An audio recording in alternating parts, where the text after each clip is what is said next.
오늘 말씀은 내 잔이 넘치나이다 라는 제목으로 나누고자 합니다.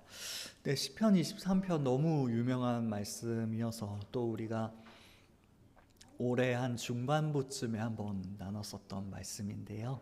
오늘 말씀은 그 뒷부분을 이야기하고자 합니다.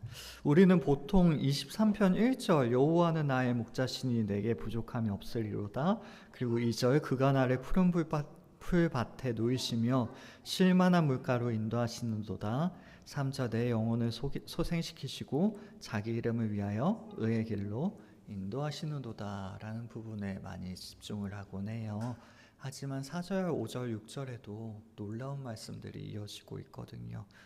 여기에서는 어떻게 보면 앞부분에서는 하나님께서 목자이심을, 목자가 누군가요? 양을 돌보는 사람이죠. 배가 고프면 먹을 수 있는 푸른 초장으로 이끌어가고, 양들이 지치고 힘들어 보이면 쉴만한 물가로 이끌어가고, 그리고 이제 밤에는 불침번을 쓰거든요. 그때 당시엔 목자들이 한 군데 양을 모아놓고요, 목자가 맨날 밤을 샐 수는 없으니까 돌아가면서 이제 불침번을 서요.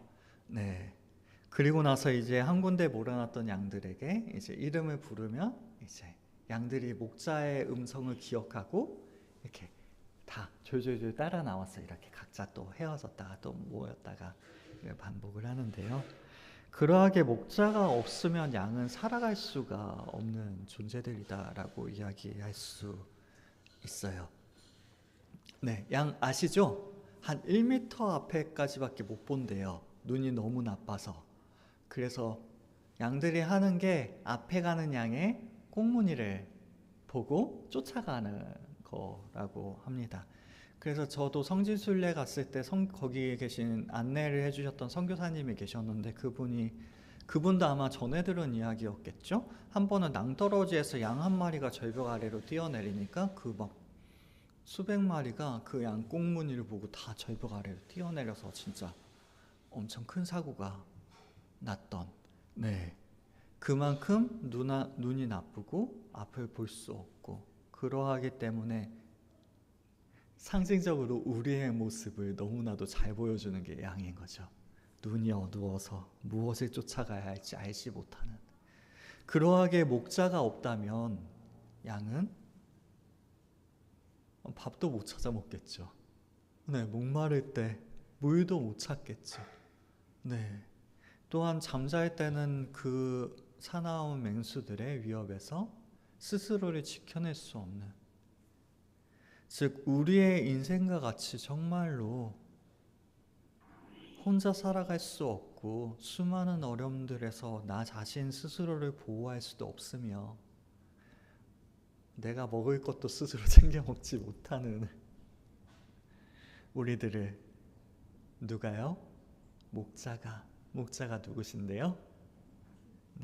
예수님, 하나님. 가끔 목사들을 목자에 비유하곤 하죠.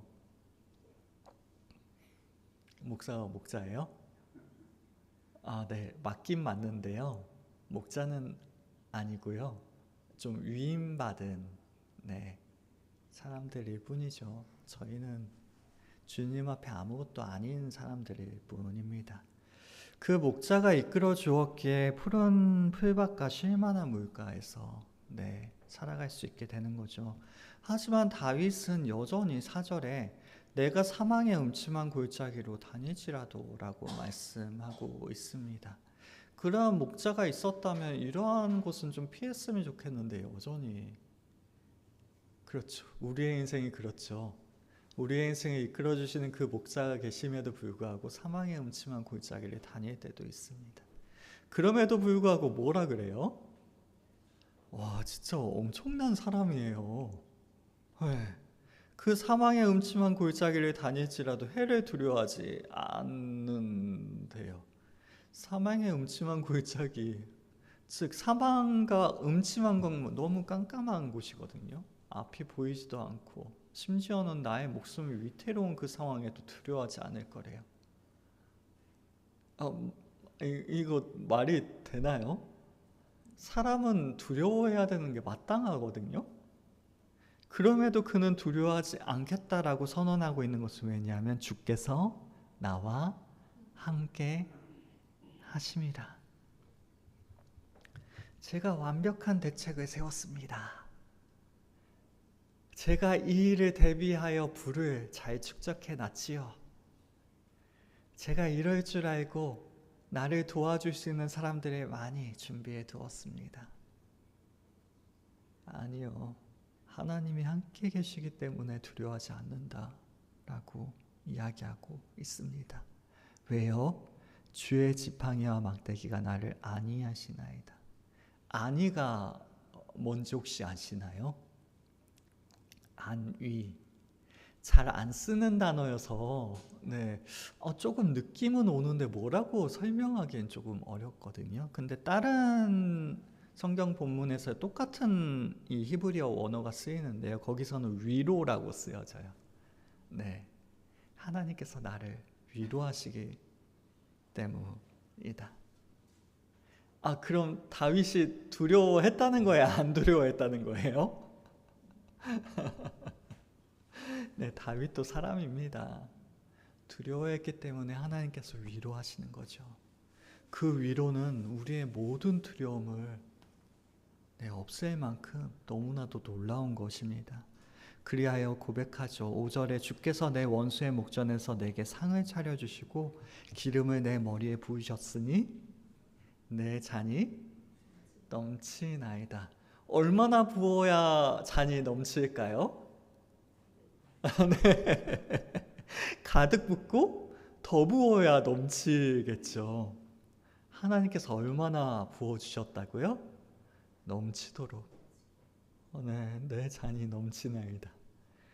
지난주에 깜냥 이야기하고 막 얼마나 고민이 많았는지, 이게 잘 표현한 게 맞을까? 네. 우리의 깜냥은 요만큼인데, 그게 넘치도록 하나님께서는 우리에게 부어 주십니다. 그리하여 6절에 내 평생의 선하신가 인자심이 반드시 나를 따르리니 내가 여호와의 집에 영원히 살리로다 라고 고백하고 있습니다. 이 말씀이 우리의 고백이 되길 원하고, 또한 이 말씀이 우리를 안위하고, 또한 이 말씀이 얼마나 하나님께서 우리를 넘치게 하셨는지를 감사하게 하는 그러한 말씀이 될 수 있길 원합니다. 설교는 대단하지 않아요. 아시죠? 언제나 그래요. 하지만 이 말씀이 우리 가운데 기억되면은 참 우리에게 놀라운 능력이 될 줄로 믿습니다. 오늘은 2024년 마지막 주일입니다. 시간이 어찌나 그리 빨리 갔는지, 정말 어떻게 지났는지도 모를 정도로 한 해가 빠르게 지나가 버렸습니다. 한 해를 마무리하는 이 시간에 지나온 여정들을, 지나온 한 해를 돌이켜 볼 때 우리는 어떠한 한 해를 보냈다, 어떠한 시간들을 보냈다라고 평가할 수 있을까요? 물론 지나간 일들을 평가하는 기준은 정말 다양할 수 있습니다. 분야나 영역에 따라 기준들이 달라질 수 있고요. 또한 개인의 성향이나 가치관에 따라서 관점이 바뀔 수도 있습니다. 어떤 사람들은 기준을 목표 달성에 두기도 합니다. 많이 우리나라 사람들을 특히나 많이 이렇게 하는 것 같아요. 목표를 세우고 그 목표를 향해서 예를 들어 새로운 언어를 배우거나 독서 혹은 프로젝트를 완수하는 등 개인적으로 세운 목표들이, 또한 직업적으로 세운 목표들이 얼마나 달성됐는지를 통해서 한 해를 평가하는 거예요. 그 목표들이 얼마나 이루어졌고, 또한 스스로 얼마나 노력했는지를 그것들을 살펴서 한 해를 평가하는 것이죠. 또한 비슷한 관점에서 성장과 발전의 기준을 두기도 합니다. 요즘 젊은 사람들이 여기에 굉장히 많이 힘을 쏟고 있거든요. 분명히 직장을 다니고 있는데 그 직장이 아니라 내가 옮길 다른 직장을 위해서 막 미리부터 준비를 해요. 그래서 어떤 대기업의 표어 같은 게 있는데 거기에서 뭐냐면 최고가 돼서 떠나자가 표어라고 합니다. 어차피 너희들이 평생 직장으로 여기 있을 것이 아닌 걸 우리도 안다. 그렇다면 너희 스스로가 여기서 최고가 되라. 그 사람들이 최고가 되면 그 기업도 성장할 수 있는 거죠. 그래서 너희들이 성장해서 너희가 원하는 곳으로 떠나라. 그게 모토인데 실제로 그 기업이 굉장히 크게 성장했다고 해요. 그것처럼 요즘 사람들은 자신이 하는 그 일에 멈춰 있는 것이 아니라 직무의 능력을 향상시키고 새로운 자격증을 취득한다거나 자기의 전문성을 발전시켜서 더 나은 직장으로 이직할 준비를 꾸준히 하곤 합니다. 그래서 그에 따른 결과가 있는가, 혹은 내가 얼마나 준비했고 내가 얼마나 개발했는가가 자기의 한 해를 평가하는 기준이 될 수도 있게 되는 것이죠. 뿐만 아니라 재정 상태 또한 굉장히 중요한 평가의 기준이 되어집니다. 재정적 목표나 계획이 얼마나 달성되었는지, 예산을 관리하고 저축하고 투자 상황을 통해 얼마나 나은 한 해를 보냈는지를 평가하게 되는 거죠. 세속적인가요?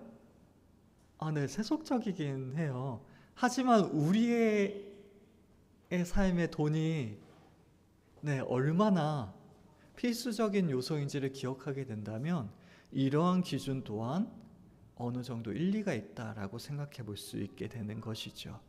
그리고 기쁨과 만족도를 통해 평가를 해보기도 합니다. 영어권에서는 벌써 1970년대에 쓰이기 시작했고요.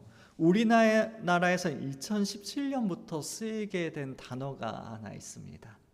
워라밸. 워라밸 혹시 뭔지 아세요? 네.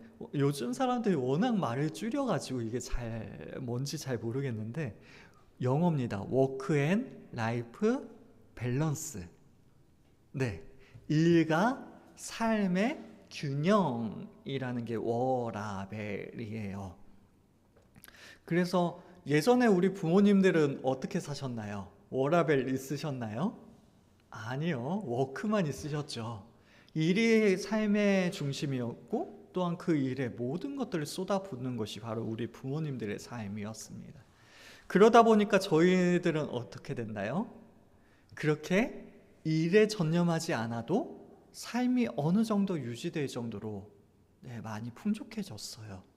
그러다 보니까 이제 이 일과 삶의 균형을 잡아보자. 그래서 너무 일에 치우쳐서 삶의 그 여유를 누리지 못하는 일을 우리가 겪지 말자라는 식으로 워라밸을 굉장히 많이 주장하게 되었습니다. 그 이야기는 무엇이냐면 삶의 만족도가 그 한 해를 얼마나 행복하게 보냈고 만족하면서 보냈느냐가 굉장히 중요한 평가의 기준이 되었다라는 것이죠. 자, 그렇다면 그리스도인들은 어떠한 평가의 기준들로 한 해를 바라보아야 할까요? 네, 그렇죠. 그리스도인이 뭔가요? 그리스도인, 그리스도의 사람들. 네, 맞아요. 그리스도인들도 사람입니다. 우리는 여전히 이 땅을 살아가기에 앞서 말한 기준들이 전혀 필요하지 않은 것, 우리랑 관계가 없는 것이라고 이야기할 수 없어요. 다만 우리가 달라야 하는 것이 있다면 그 모든 기준들을, 그 모든 평가의 기준들을 누구 안에서? 예수 그리스도 안에서 세워 나아가야 한다는 것입니다. 우리의 지나온 여정 가운데 하나님께서 어떻게 일하셨는지를 우리는 점검해 나아가야 하는 것이죠. 다시 말해 한 해의 가장 중요한 것은 우리가 얼마나 성장했고 우리가 얼마나 돈을 많이 벌었고 우리가 얼마나 만족하면서 살았느냐, 이러한 것들이 아니라 하나님께서 얼마나 우리와 함께 하셨느냐를, 하나님께서 함께하지 않으셨기 때문에 우리가 그걸 막 돌이켜 봐야 되나요? 아니요. 우리가 너무나도 지혜롭지 못해서 하나님께서는 언제나 우리와 함께 하셨는데 그럼에도 불구하고 우리가 그 사실을 깨닫지 못하기 때문에 우리는 다시 한번 돌이켜보며 그 사실들을 재해석해 보아야 하는 것이죠. 왜 그런데요? 그렇게 되면 우리에게 남는 것은 감사밖에 없거든요. 아무리 어려운 일이 있었어도 그 가운데 하나님께서 함께 하셨기 때문에 우리의 기쁜 일도 내가 잘해서가 아니라 하나님께서 도와주셨기 때문에 그 모든 순간에 하나님께서 함께 하셨음을 우리가 발견하게 된다면 올 한 해는 분명 감사의 한 해가 될 수밖에 없을 것입니다. 네, 맞다고 지금 이야기하네요. 네, 시편 23편 4절의 말씀입니다. 내가 사망의 음침한 골짜기로 다닐지라도 해를 두려워하지 않을 것은 주께서 나와 함께 하심이라. 주의 지팡이와 막대기가 나를 안위하시나이다. 다윗은 하나님께서 자신의 인생을 인도해 오셨음을 앞서 고백해 왔습니다. 여호와는 나의 목자시니. 네, 맞습니다. 어린 시절 목동으로서 양떼를 돌보았던 것과 같이 하나님께서 목자가 되시어 자신의 모든 순간을 인도하시며 돌보아 주셨음을 신뢰와 확신으로 노래하였던 것이죠. 그럼에도 불구하고 하나님께서 함께 하셨음에도 불구하고 여전히 다윗은 이 땅을 살아가고 있음을 이야기하고 있습니다. 여전히 그의 앞에는 사망의 음침한 골짜기가 존재하였다고 고백하고 있는 것이죠. 사망의 음침한은 어두움과 죽음이 하나로 합쳐진 단어입니다. 문자 그대로 보면 이것은 죽음의 어두움의 골짜기입니다. 여기에서 어두움은 그냥 단순한 어두움이 아니라 최상급으로 쓰여지고 있어요. 다시 말해 완전한 어둠, 철저한 어둠을 의미하는 것이 바로 이 어두움이라는 음침한이라는 단어입니다. 실제적으로 이 단어는 욥기에서 가장 고통스러운 모습을 그리는데 여러 번 사용되어졌습니다.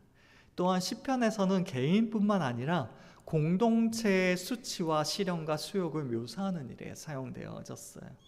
또한 예레미야, 아모스는 사망의 그늘로 아침이 되게 하시고 사망의 그늘을 아침이 되게, 그리고 백주, 환한 낮이죠. 백주로 어두운 밤이 되게 하시는 하나님의 능력에 대해서 찬양했습니다. 오늘 본문 시편 23편 4절에서도 그것을 죽음의 그림자 혹은 죽음을 맞닿은 철저한 어둠의 장소로 말씀하고 있습니다.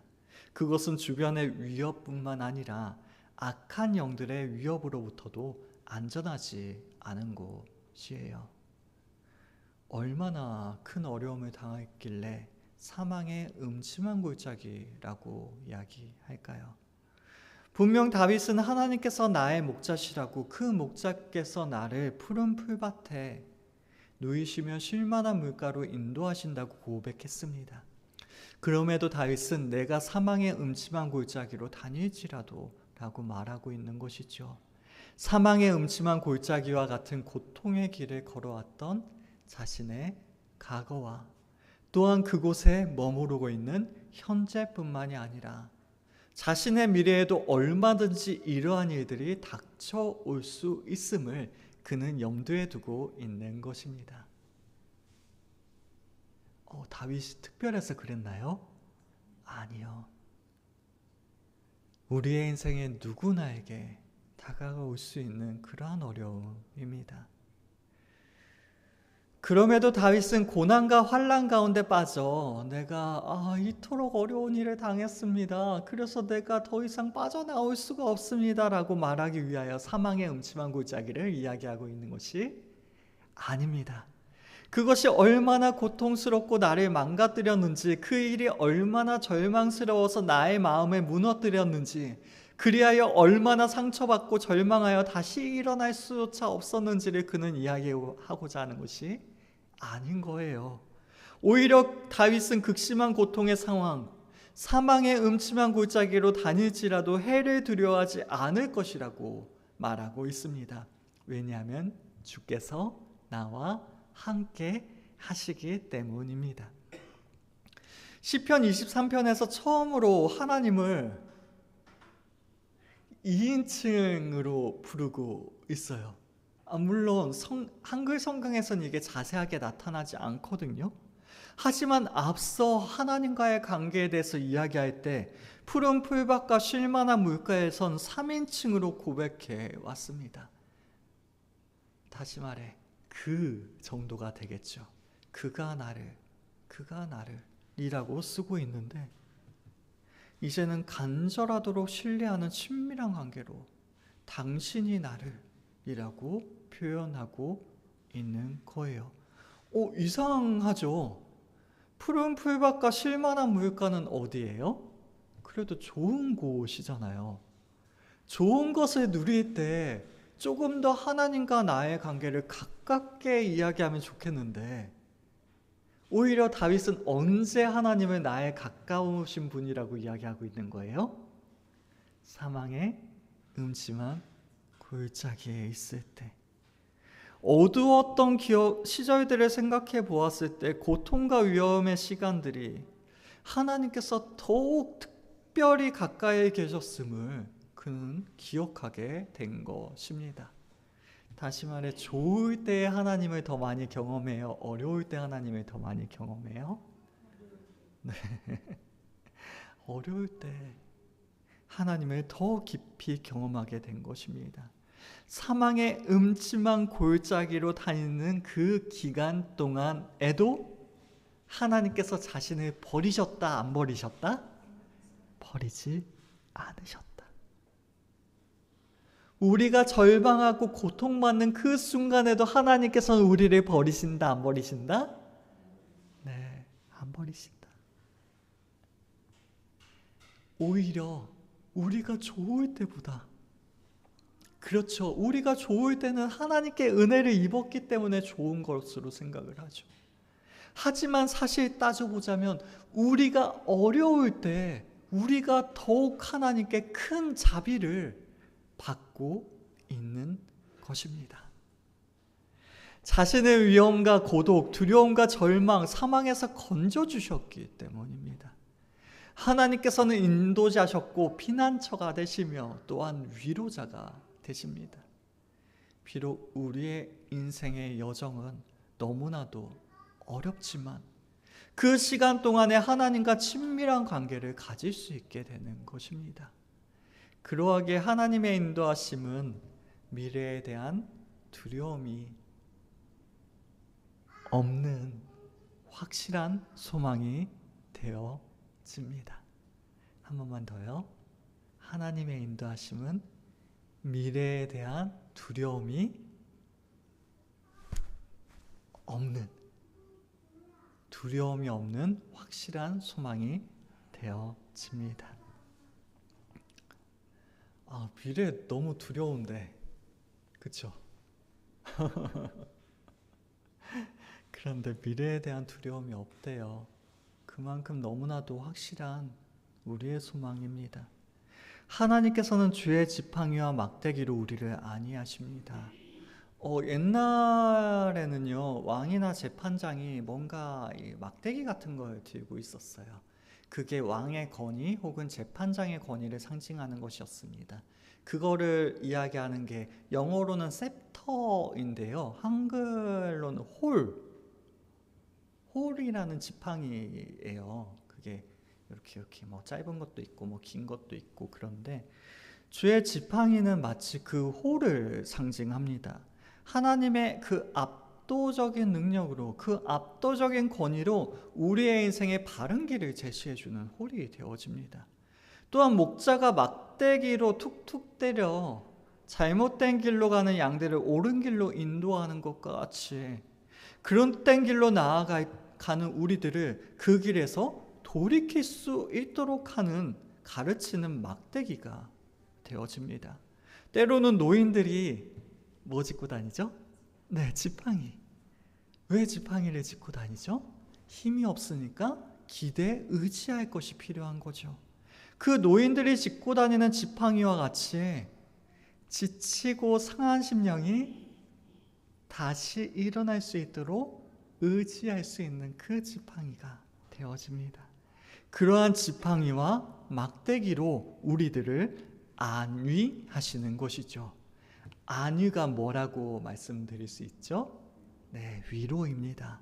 이사야 66장 13절의 말씀입니다. 어머니가 자식을 위로한 같이 내가 너희를 위로할 것인즉 너희가 예루살렘에서 위로를 받으리니. 누가 누구를 위로한 같이 하나님께서 우리를 위로하신대요?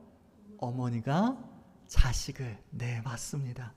어머니가 자식을 위로한 같이 내가 너희를 위로할 것인즉 라고 말씀하고 있어요. 아니는 어머니가 자식을 위로하는 것을 의미합니다. 어머니가 누구입니까? 자식을 너무나도 사랑하는 사람이죠. 실제로 과학적으로 입증된 사례는 아니라고 해요. 그럼에도 불구하고 인터넷에 떠도는 우화, 예화 중에 하나가 있습니다. 그건 뭐냐면요, 바닥을 뜨겁게 달군 그곳에 원숭이를 넣어봤대요. 그 아빠 원숭이랑 아기 원숭이를 한번 넣어보고요, 그리고 엄마 원숭이랑 아기 원숭이를 한번 넣어봤다고 합니다.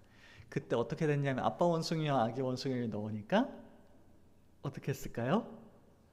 아빠 원숭이는 그 뜨거운 바닥에 그 고통을 피하고자 아기 원숭이를 밟고 올라갔대요. 네. 근데 예상하다시피 엄마 원숭이랑 아기 원숭이를 넣었을 때 어떻게 됐을까요?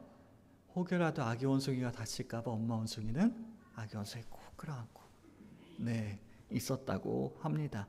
물론 이게 실제로 그렇게 행동하는지는 몰라요. 우화고 예화이기 때문에. 하지만 여기에서 이야기하고자 하는 것은 바로 모성애가 얼마나 대단하고 위대한 것인지를 이야기하고자 하는 것입니다. 물론 지금의 시대는 남녀의 정체성이 혼돈되어지는 시기입니다. 그럼에도 불구하고 여전히 어머니들은 위대하시죠. 아버지들 위대하지 않다라고 이렇게 이야기하고자 하는 것이 아니라 특별히 더 위대한 것이 바로 어머니의 사랑이라는 것입니다. 항상 그런 것은 아닐 수도 있겠지만 저의 경우에도 마찬가지였던 것 같아요. 저의 마음을 누구보다 잘 공감해 주시는 것도, 또한 무조건적인 사랑으로 저를 감싸 주셨던 것도, 그리고 저를 믿고 지지해 주셨던 것도 항상 어머니셨던 것 같습니다. 그것은 아마도 모성애, 자기 자신보다 자녀를 더 사랑하는 그 마음으로 인한 일이었을 것이에요. 그런데 하나님께서 어떻게 하신대요? 어머니가 자식을 위로한 같이 우리를 위로하신다라고 말씀하고 계시는 것입니다. 우리는 하나님께서 우리를 사랑하지 못하실 만한 수많은 이유들을 찾고자 해요. 나는 이런 점에서 잘못했고, 이런 점이 부족하고, 이런 점은 받아들여지기 어렵고, 이런 점은 이해받기, 아니요, 이런 점은 사랑받기 어렵다라고 이야기하고 싶어 합니다. 물론 그러한 것들은 매우 중요한 것들입니다. 왜냐하면 그러한 것들을 인식하는 것은 우리가 죄인이라는 사실을 인식하도록 하기 때문입니다. 그럼에도 불구하고 부모님들에게 그러한 이유들은 사랑하지 못할 이유가 될 수가 없습니다. 그러한 것들은 하나님의 사랑의 크기에 비하면 아주 사소한 일들일 뿐입니다. 하나님께서는 그 크신 사랑 안에서 우리를 우리를 위로하고 싶어 하실 뿐입니다. 우리의 상한 심령을 싸매시고 우리의 지친 영혼을 일으켜 세우시며 우리를 바른 길로 나아가도록 우리에게 힘과 용기를 더하여 주십니다. 제가 정말 좋아하는 말씀인데요. 신명기 1장 31절. 사람이 자기 아들을 안는 것 같이, 사람이 자기 아들을 안는 것 같이 우리를 자신의 품에 안으시고 강야와 같은 우리의 인생길을 우리가 아니라 하나님께서 걸어 주십니다. 우리가 사망의 음침한 골짜기로 다닐지라도 해를 두려워하지 않을 것은 주께서 나와 함께 하심인 것이죠. 그 품에 안기어 우리는 너무나도 환영받는 존재로 주님께 받아들여집니다. 우리는 어떠한 존재로요? 환영받는 존재로 하나님께 받아들여져요. 금요일 저녁에 말씀을 준비하면서 혼자 이 부분에서 막 만세를 불렀어요. 네. 한번 보세요. 5절의 말씀입니다. 주께서 내 원수의 목전에서 내게 상을 차려주시고 기쁨을 내 머리에 부으셨으니 내 잔이 넘치나이다. 5절부터 무대가 변하게 됩니다. 이전에는 푸른 풀밭과 사막의 음침한 골짜기였어요. 푸른 풀밭이 집 안에 있나요? 그럼 엄청 부자겠죠. 그럼 좋겠네요. 사막의 음침한 골짜기는요? 집 밖에 있어요. 집 밖의 여정을 떠나고 있었다면 이제는 떠들썩한 잔치집으로 그 배경이 변화되게 되어집니다. 자, 장소가 변화였다면 목자가 이렇게 밖에서는 목자였지만 집 안에서도 목자일 필요는 없겠죠. 즉 목자셨던 하나님의 모습도 이 밖에서와 집 안에서 모습이 바뀌게 되어집니다. 하나님의 모습은 푸른 풀밭과 또한 골짜기에서는 목자의 모습이었어요. 그렇다면 잔치집에서는 하나님이 어떠한 모습이 되실까요? 잔치집이니까 잔치를 베푸는 주인이 되어지십니다. 물론 목자와 잔치집의 주인이 막 상관없는 게 아니에요. 말씀은 이 두 가지의 모습을 함께 엮고 있거든요. 두 것이 다른 하나님이 아니라 하나님이시다라고 말씀하고 있는 거예요. 시편 78편 19절의 말씀입니다. 그뿐 아니라 하나님을 대적하여 말하기를 하나님이 광야에서는 목자죠. 광야에서 식탁을 베푸실 수 있으랴. 식탁을 베푸는 건 잔치집의 주인입니다. 이 두 가지의 모습을 하나로 엮고 있는 거예요. 다만 여기에서 말씀하는 것은 누가 이 이야기를 하고 있는 거예요? 하나님을 대적하여 말한다. 즉 하나님을 대적하는 사람들이 조롱 섞인 목소리로 이러한 질문을 던지고 있습니다. 하나님이 광야에서 능히 식탁을 준비하실 수 있겠느냐라고 말이죠. 광야에서 목자로서 이스라엘 백성들을 이끄시는 주님께서 그들에게 상을 베푸실 수 있으실까? 식탁을 베푸실 수 있으실까? 라고 묻고 있는 것입니다. 세상도 우리들에게 비슷한 질문을 던지곤 합니다. 그래, 종교적인 영역 안에서 너희 하나님은 무언가 하실 수도 있을 거야. 하지만 실제적인 삶의 영역 안에서 무엇을 하실 수 있겠어? 우리의 삶은 종교와 전혀 상관이 없는데. 과학을 봐. 우리의 삶에 흘러가는 원리들을 봐. 그것들은 종교들과 전혀 관계없는 것들이야. 라고 그들은 외치고 싶어 합니다. 이 원수들이 하고 있는 이야기도 그래요. 광야에서 하나님께서 너희들에게 상을 베푸실 수 있겠느냐? 식탁을 베푸실 수 있겠느냐? 그 이야기가 뭐예요? 우리의 삶의 현장에서 하나님이 무슨 힘이라도 쓸 수 있겠느냐? 라고 그들은 질문하고 있는 겁니다. 그래도 우리가 믿음으로 살아가야 돼. 믿음의 원리로 이 일을 처리해야 돼.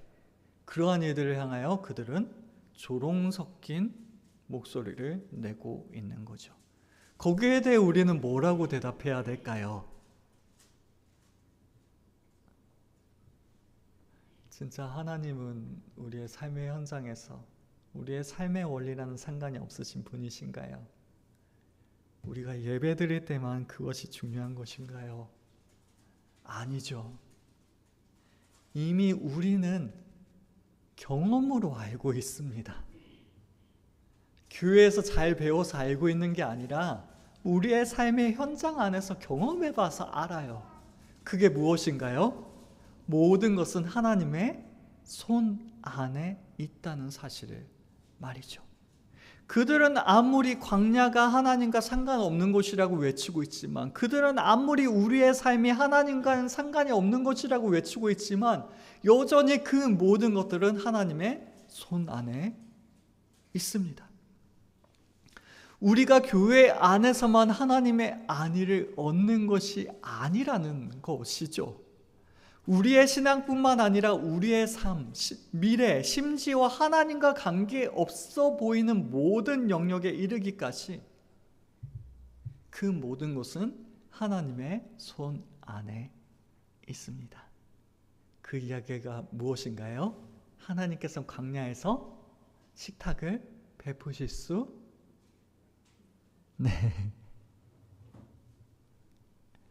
그게 뭐예요? 우리의 삶에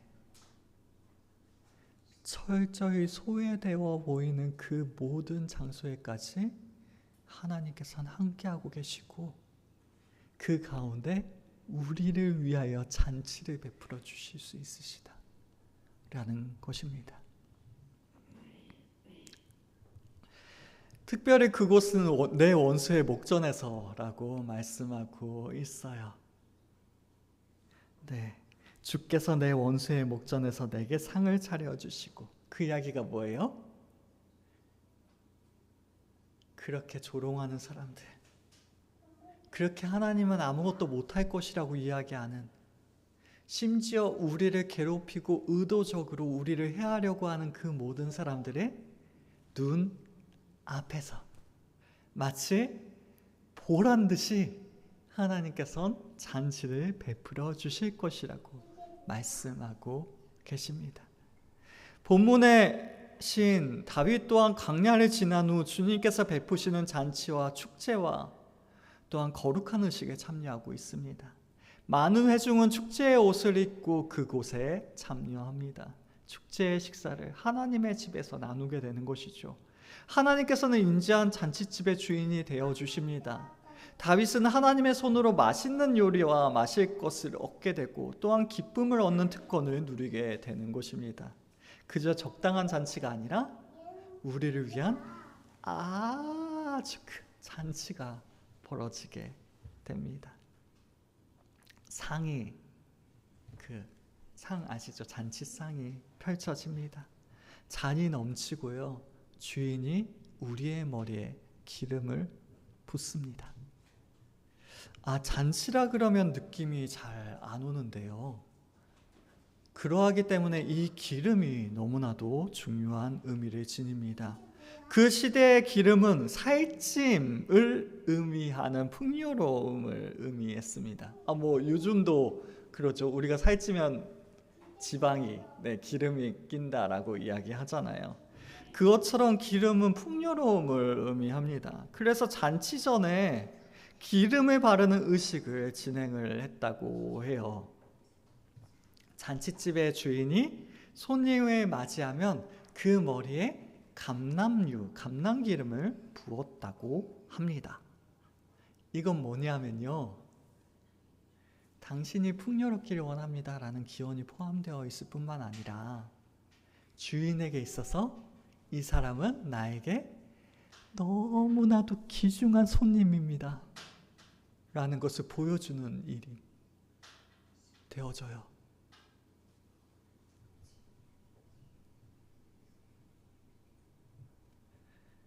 우리가 어려움을 당할 때 우리의 원수들은 비웃습니다. 이거 봐라, 하나님이 도와주신다고 하더니 너도 똑같이 어려움을 당하지. 우리가 어려움을 당하면 그들은 오히려 기뻐합니다. 그러한 사람들이 바로 원수들이에요. 근데 그들의 목전에서 하나님께서는 우리에게 뭘 하세요? 기름을 부어주세요. 그 이야기가 뭐예요? 너희들은 이렇게 이야기하지만 이 사람은 나에게 제일 소중한 사람이다라고 말씀해 주시는 거예요. 누구를요? 다른 사람이요? 아니요, 우리를요. 이 사람은 나의 가장 귀한 손님입니다 라고 모든 사람이 보란 듯이 하나님께서 그 일을 보여주시는 것이죠. 하나님께서 우리를 가장 귀한 손님으로 영접하여 주시는 것입니다. 나아가 기름을 바르는 것은 은유적으로 생기를 회복시키는 일을 의미했습니다. 또한 새 힘을 얻는 것과 관련되어지는 것이 기름을 바르는 일이었어요. 따라서 기름을 내 머리에 부으셨으니는 잔치의 배경 속에서 생기를 회복하고 있는 것을 의미합니다. 하나님께서는 광야와 같은 삶을 지나온 우리들을 큰 잔치를 베푸시고 기름을 부어 생기를 회복시켜 주십니다. 그 이야기가 뭐예요? 삶으로 인하여 너무나도 지쳐있는 우리들에게, 짓눌려 있는 우리의 현실 속을 살아가는 우리들에게 상할 대로 상해버린 우리의 심령을 하나님께서는 기름을 부어 생기를 돋우어 회복시켜 주시는 것입니다. 이상하죠? 우리가 광야를 지날 수 있었던 것은 누구 덕분이에요? 하나님 덕분이에요. 사망의 음침한 골짜기를 두려워하지 않을 수 있었던 것도 하나님 때문이에요. 하나님께서 목자가 되어주시어 우리와 함께 하셨기 때문입니다. 근데 그곳을 지난 이후에, 아니요, 여전히 원수의 목전 앞에 서 있는 우리들을 회복시켜 주시는 것도 하나님이심을 말씀하고 있는 것입니다. 삶의 소망마저 떨어져 버린 그 순간에 우리를 살 소망으로 일으켜 주시는 분이 바로 하나님이심을 말씀하고 있는 것이죠. 네, 하나님께서 다 하십니다. 그 모든 삶의 여정을 지나는 것도, 그 속에 지쳐있는 우리를 일으켜 세우시는 것도 모두 하나님께서 하시는 일입니다. 그리할진대 우리가 고백하지 않을 수 있겠습니까? 내 잔이 넘치나이다. 내 잔이 넘치나이다. 물론 하나님께서 구체적으로 무슨 일을 하셨기 때문에 내 잔이 넘치는지는 우리는 알 수는 없습니다. 왜냐하면 우리의 인생은 1 더하기 1은 2처럼 단순한 삶이 아니기 때문입니다. 그럼에도 불구하고 하나님께서 어떻게 우리에게 잔치를 베풀어 주시고 어떻게 우리를 세워주실지는 우리는 알지 못하지만, 그럼에도 불구하고 확신할 수 있는 한 가지는 하나님께서 반드시 우리의 기쁨을 회복시키실 것이라는 사실이에요. 우리의 어려움을 하나님께서 어떻게 해결해 가실까는 우리가 예측해 볼 수는 없지만 그 어려움이 반드시 끝날 것이고 하나님께서 반드시 우리를 회복시켜 주실 것이라는 사실은 우리가 확신할 수 있는 것입니다. 잔이 넘친다는 표현은요, 넘치는 기쁨을 말해 줍니다. 하나님께서는 우리들에게 기뻐할 수 있는 이유를 허락하여 주시는 거예요. 한 번만 더요. 하나님께서는 우리에게 기뻐할 수 있는 이유를 제공해 주십니다. 그것은 사절의 말씀처럼 주께서 나와 함께 하심이라. 하나님의 그 따뜻한 임재 때문에 우리는 기뻐할 수 있게 되는 것입니다. 우리의 삶 자체가 뭐예요? 우리의 삶은? 어떤 사람들은 이야기하죠. 살아가는 것 자체가 저주다라고요. 아니요. 하나님께서 함께 하신다면 우리의 삶 자체가 축복이 되어집니다.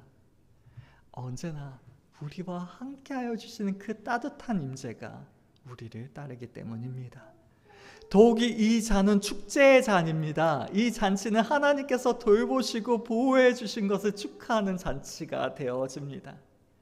하나님께서 우리를 돌보셨다, 하나님께서 우리를 보호해 주셨다라는 것을 기뻐하고 즐거워하는 잔치가 되어지는 거예요.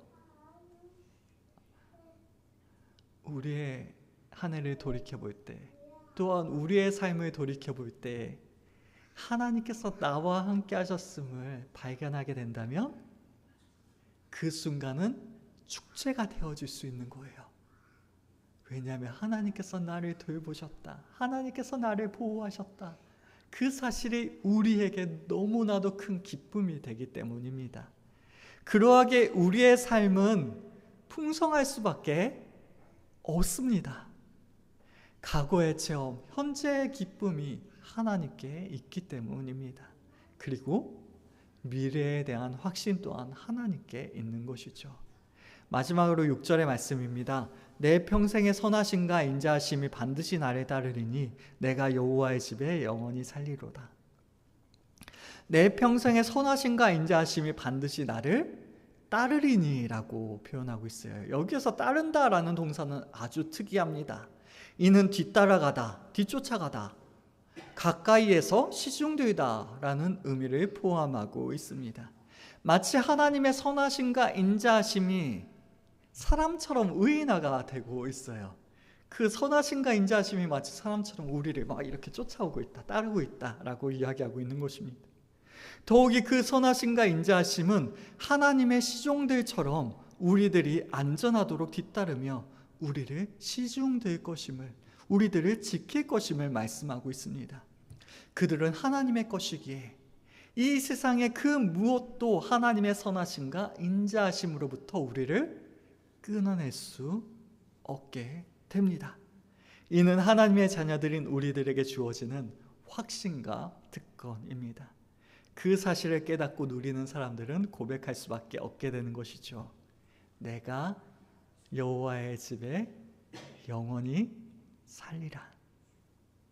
주님 안에 영원히 지금까지 그리하신 것처럼 앞으로도 영원히 그리하실 줄로 믿음으로 살아가겠노라 라고 고백하게 되는 것이죠. 지나온 한 해는 어떠한 한 해셨습니까? 우리들은 얼마나 목표를 달성했고 얼마나 성장했으며 얼마나 여유로워졌고 얼마나 만족해하며 살아오셨습니까? 아니요. 그 모든 것들보다 중요한 하나님과 얼마나 함께 걸어오셨습니까? 우리가 걸어온 길이 푸른 풀밭과 쉴만한 물가 혹은 사망의 음침한 골짜기일 수도 있습니다. 하지만 그 모든 순간에 누가? 하나님께서 우리와 함께 하셨습니다. 하나님께서 우리를 안위하셨고 우리를 큰 잔치의 가장 귀한 손님으로 받아들여 주셨습니다. 우리의 머리에 기름을 부으심으로 우리를 회복시키셨습니다. 그 어떠한 사람들도 그 어떠한 어려움들도 하나님의 선하심과 인자하심으로부터 우리를 끊어낼 수 없었습니다. 우리는 그러한 한 해를, 그러한 인생을 살아온 것입니다.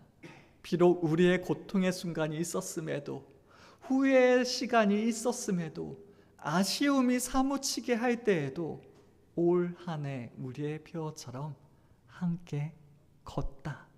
하나님께서 우리와 함께 하셨습니다. 우리의 지나온 여정을 돌이켜볼 때 우리에게 남는 것은 내 잔이 넘치나이다 라는 고백뿐이었습니다. 바라옵고 원하는 것은 우리의 모든 순간들을 돌이켜볼 때 그 안에 하나님께서 함께 하셨음을 재발견할 수 있는 우리 모두가 될 수 있길 원합니다. 네, 저는 그랬나 봐요. 이번에 말씀 준비하면서 곰곰이 생각해 보니까 미래가 더 좋더라고요, 과거보다. 네. 왜요? 그래도 좀 무언가라도 해볼 수 있으니까. 그 이야기가 뭐예요? 과거 돌이켜보는 일이 저는 정말 많이 어렵습니다. 돌이켜볼 때마다 막 너무 자책 드는 일들밖에 생각이 안 나거든요. 그때 조금만 더 했으면, 그때 이러한 일들을 했으면. 그래서 아시죠? 남자들은 군대 다시 가는 게 진짜 죽도록 싫습니다. 그래서 저도 아직도 재입대하는 꿈을 꿀 정도로 트라우마에 시달리는데, 그럼에도 불구하고 군대 다시 가도 좋으니 다시 청소년 때로 좀 돌아갈 수 있으면 이라는 생각이 들 정도로 막 후회되고 안타까운 그런 기억들이 많이 있는 것 같아요. 근데 하나님께서 그 모든 기억들을 어떻게 바꿔주세요? 축복의 시간들로 바꿔주십니다. 그 모든 순간들 가운데서도 하나님께서 함께 하셨고, 그러하게 그 순간들이 너무 후회되고 안타깝고 아프게 함에도 불구하고 하나님께서는 그 모든 것들을 기쁨으로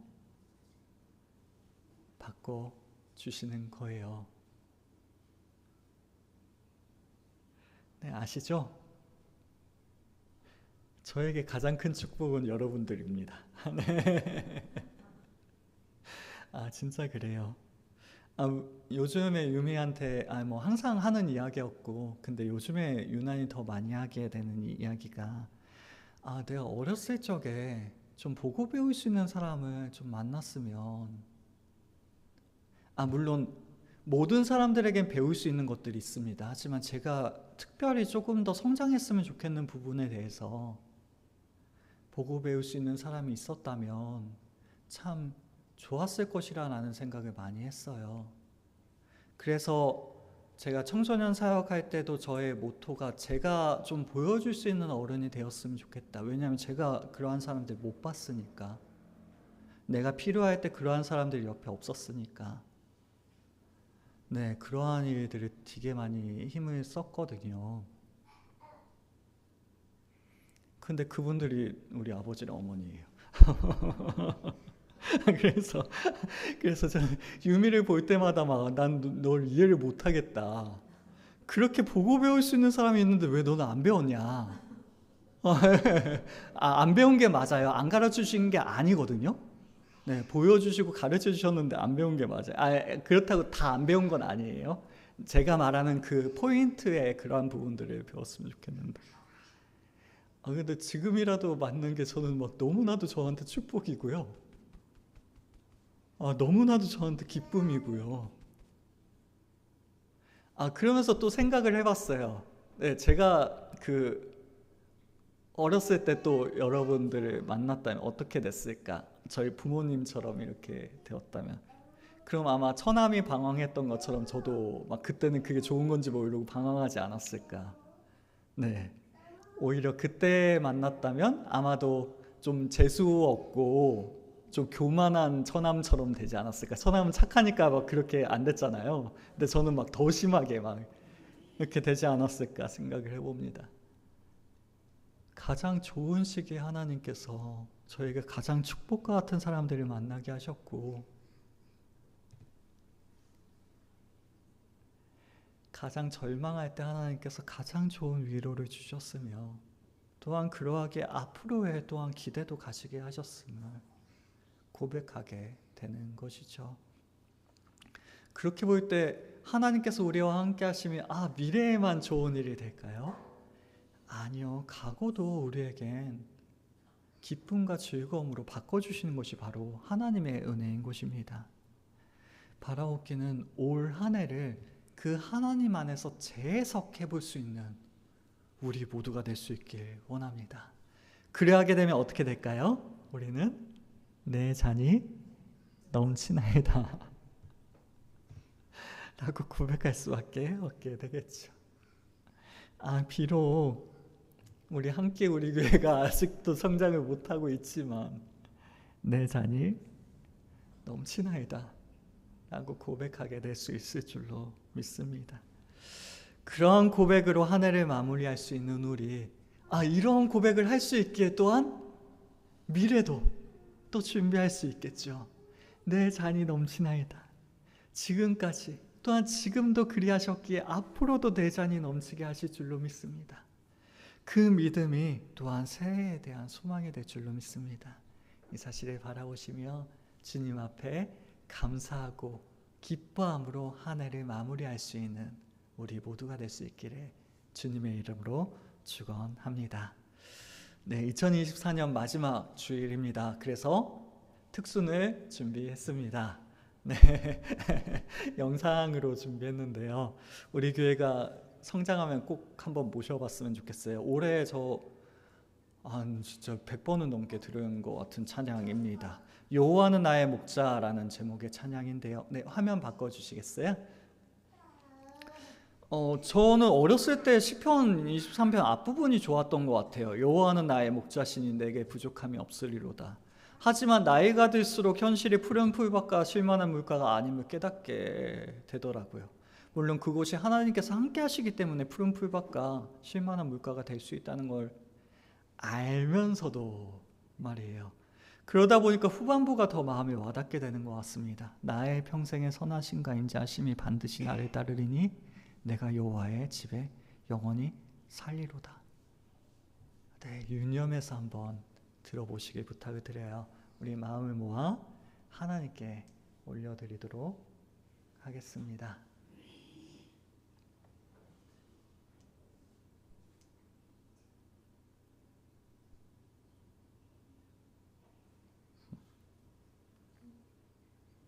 네, 나올 거예요.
집에서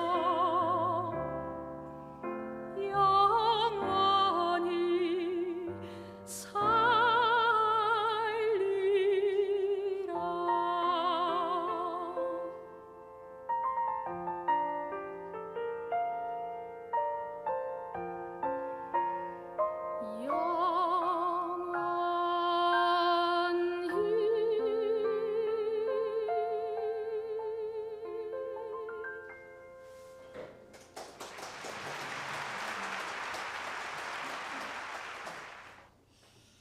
네, 함께 기도하시겠습니다.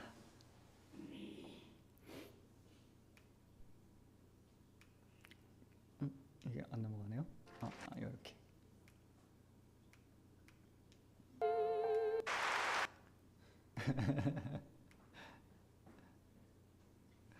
네, 기도하실 때